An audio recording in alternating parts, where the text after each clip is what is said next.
कि प्रधानमंत्री को कितना प्रेशर झेलना पड़ता है।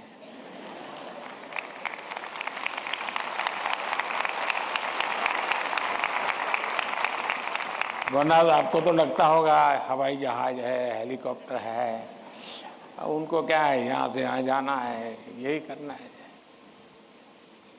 लेकिन आपको पता है कि भांति भांति ये सुबह शाम, दरअसल हरेक के जीवन में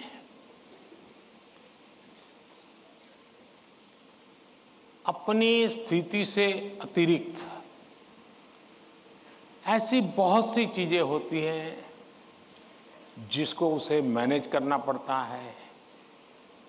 जो उसने सोचा नहीं वैसी चीजें व्यक्तिगत जीवन में भी आ जाती है, परिवार जीवन में आ जाती है, और फिर उसे भी संभालना पड़ता है। अब एक नेचर ऐसा होता है कि भाई बहुत बड़ी आंधी आई है, चलो कुछ पल बैठ जाए, निकल जाने दो। कुछ संकट आया है, नीची मुंडी करो यार, समय जाएगा। शायद ऐसे लोग जीवन में कुछ अचीव नहीं कर सकते। मेरी प्रकृति है और जो मुझे काफी उपकारक लगी है, मैं हर चुनौती को चुनौती देता हूं।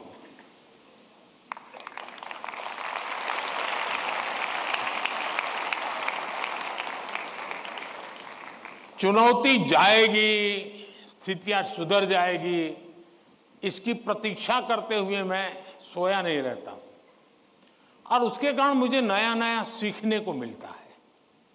हर परिस्थिति को हैंडल करने का नया तरीका, नए प्रयोग, नई स्ट्रेटजी, ये इवॉल्व करने का सहज मेरी विधा, मेरा अपना विकास होता जाता है। दूसरा, मेरे भीतर एक बहुत बड़ा कॉन्फिडेंस है। मैं हमेशा मानता हूं कि कुछ भी है, 140 करोड़ देशवासी मेरे साथ हैं।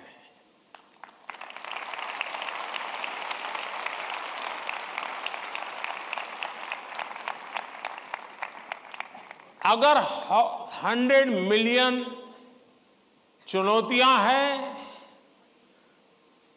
तो बिलियंस ऑफ बिलियन समाधान भी है। मुझे कभी नहीं लगता है कि मैं अकेला हूं, मुझे कभी नहीं लगता है कि मुझे करना है। मुझे हमेशा पता होता है मेरा देश सामर्थ्यवान है,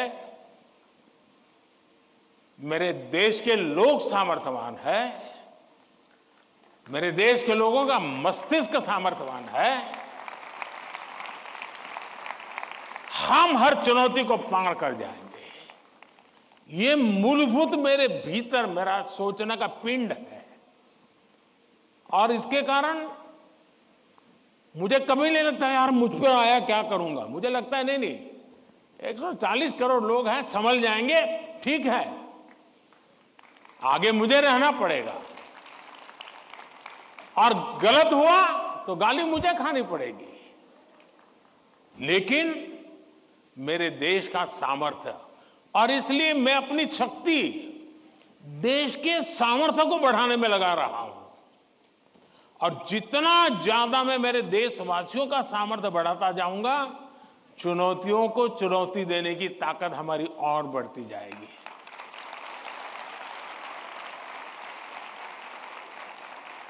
अब हिंदुस्तान की हर सरकार को गरीबी के संकट से जूझना पड़ा है।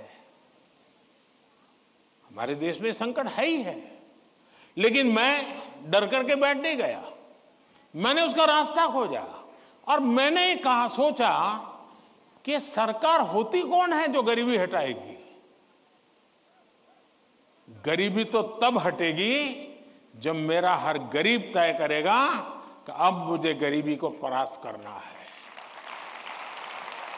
अब वो सपने ही देखेगा तो होगा कि नहीं होगा। तो मेरी जिम्मेवारी बनती है कि मैं उसके सपने को पूरा करने के लिए सामर्थ्यवान बनाऊं, उसको पक्का घर दे दूं, उसको टॉयलेट दे दूं, उसको शिक्षा की व्यवस्था दे दूं, उसको आयुष्मान योजना का लाभ दे दूं, उसके घर से नल पहुंचा दूं।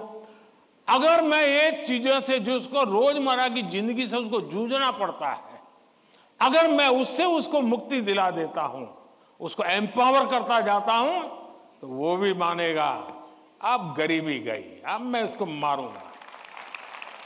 और आप देखिए, इस मेरे 10 साल के कार्यकाल में देश में 25 करोड़ लोग गरीबी से बाहर आए हैं। अब यही चीज और लोग भी तो जैसे बिताया, मैं भी बिता देता। और इसलिए मेरी कोशिश रहती है कि हम देश की शक्ति पर, देश के संसाधनों पर भरोसा करें। जब हम इन सारी चीजों को देखते हैं तो कभी हम अपने आप को अकेला महसूस नहीं करते जी। मैं क्या करूं, मैं कैसे करूं, अरे मैं तो एक चाय बेचने वाला इंसान, क्या करूंगा, ऐसे नहीं सोच सकता हूं जी। मुझे पूरा भरोसा होना चाहिए। और इसलिए पहली बात है कि आप जिनके लिए कर रहे हैं उन पर आपका अपार भरोसा।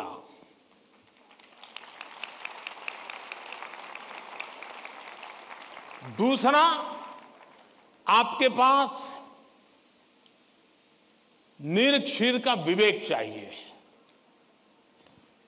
कौन सा सही है, कौन सा गलत है, कौन सा आज जरूरी है, कौन सा अभी नहीं, बाद में देखेंगे।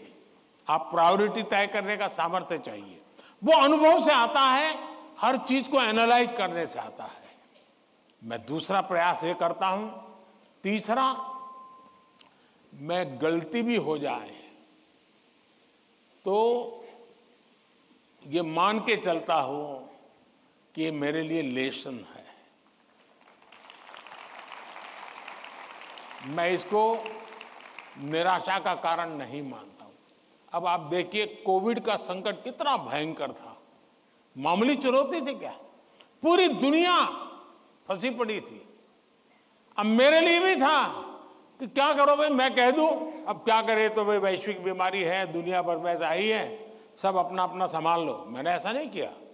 रोज टीवी पे आया, रोज देशवासियों से बात की, कभी ताली बजाने के लिए कहा, कभी थाली बजाने के लिए कहा, कभी दिया जलाने के लिए कहा। वो एक्ट कोरोना को खत्म नहीं करता है, लेकिन वो एक्ट कोरोना के खिलाफ लड़ाई लड़ने की एक सामूहिक शक्ति को जन्म देता है। सामूहिक शक्ति को उभारना। अब देखिए, पहले भी खेल के मैदान में हमारे लोग जाते थे, कभी कोई जीत के आता था, कोई जीत के नहीं आता था। जाने वाले को पूछता नहीं था, आने वाले को पूछता नहीं था। मैंने कहा भले 3 मेडल के जीतते आएंगे, लेकिन मैं उसके ढोल पीटूंगा। तो धीरे धीरे करके 107 मेडल लेने का सामर्थ्य उन्हीं बच्चों में से निकला। सामर्थ्य तो था। सही दिशा, सही रणनीति, सही नेतृत्व परिणाम लाता है। जिसके पास सामर्थ्य है उसका सही उपयोग करना चाहिए। और मेरा तो गवर्नेंस का एक सिद्धांत रहा है कि अच्छी सरकार चलाने के लिए, इन समस्याओं के समाधान के लिए भी आपको नीचे से ऊपर की तरफ सही जानकारी आनी चाहिए, परफेक्ट इंफॉर्मेशन आनी चाहिए, और ऊपर से नीचे की तरफ परफेक्ट गाइडेंस जाना चाहिए। अगर ये 2 वे चैनल परफेक्ट रही, उसका कम्युनिकेशन, उसकी व्यवस्थाएं, उसके प्रोटोकॉल उसको ठीक से किया, तो आप चीजों को संभाल सकते हैं। कोरोना एक बहुत बड़ा उदाहरण है। और इसलिए मैं मानता हूं कि हम निराश होने का कोई कारण ही नहीं होता है जीवन में। और अगर एक बार मन में तय कर लिया कि निराश होना ही नहीं है, तो फिर सिवाय पॉजिटिविटी कुछ आता ही नहीं है। और मेरे यहां निराशा के सारे दरवाजे बंद हैं। कोई कोना भी, एक छोटी खिड़की भी मैंने खुली नहीं रखी है कि निराशा वहां से घुस जाए। और आपने कभी देखा होगा, मैं रोता बैठता नहीं हूं जी। पता नहीं क्या होगा, वो हमारे साथ आएगा कि नहीं आएगा, वो हमसे भिड़ जाएगा क्या। अरे होता रहता है जी, हम किस चीज के लिए हैं। और इसलिए मैं मानता हूं कि जीवन में आत्मविश्वास से भरे हुए और अपने लक्ष्य के विषय में। और दूसरी बात है, जब कोई निजी स्वार्थ नहीं होता है, खुद के लिए कुछ करना तय होता है, तो निर्णयों में कभी भी दुविधा पैदा नहीं होती है। और वो एक बहुत बड़ी अमानत मेरे पास है। मेरा क्या, मुझे क्या, इससे मेरा कोई लेना देना नहीं है। सिर्फ और सिर्फ देश के लिए करना और आपके लिए करना, ताकि आपके माता पिता को जिन मुसीबतों से गुजरना पड़ा, मैं नहीं चाहता हूं कि उन मुसीबतों से आपको गुजरना पड़े।